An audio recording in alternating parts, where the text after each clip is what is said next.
guys, muna nilang bansala no ay speed limit 20 kph speed limit atong dagan sa 60.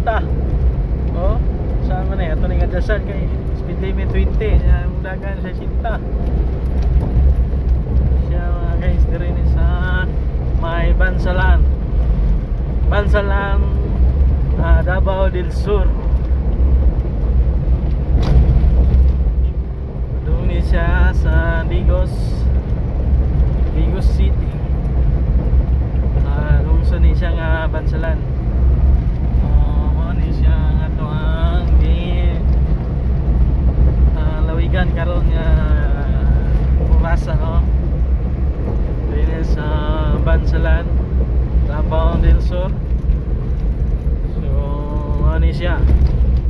So ni nakabutang diri nga speed limit 80 atong dagan 50 pa 40. So pasar pa tayo diri ni sa Bansalan Davao del Sur.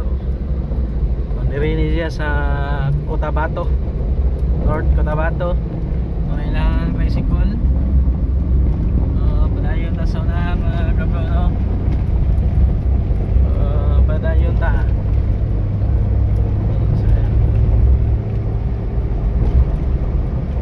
Medyo mingaw pa ang dalan kay wala pa kay nanagan mga sakyanan. Wali siya mga kabro. Wali siya sa Bansalan North Cotabato. Dili North Cotabato Davao del Sur. Davao del Sur mga kabro. Kusog pud padagana niya.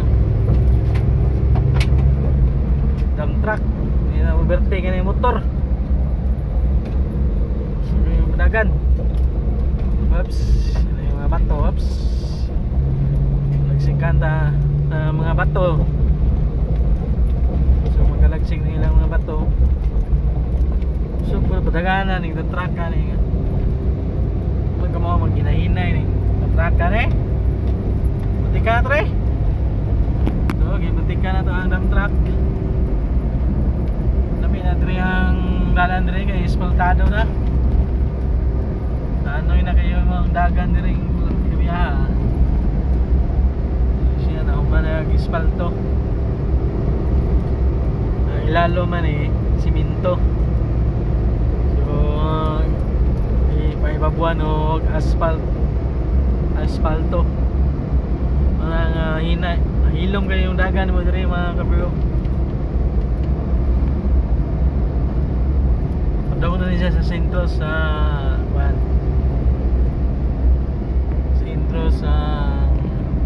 Bansalan. So nakabutang na po diri nga maximum speed limit 20 kph 20 speed limit atong dagan agapon sa 60 mga kabro no. So atong dagan sa 60 yung speed limit 20. Maulan to siya mga kabro. Daghang salamat sa inyong pagtan-aw ug pasunod ni ako ang video na ta tunay mo suporta sa ang YouTube channel no. Ug nakita mo ta sa next video atong i-upload mga kabro. Daghang salamat. Bye bye.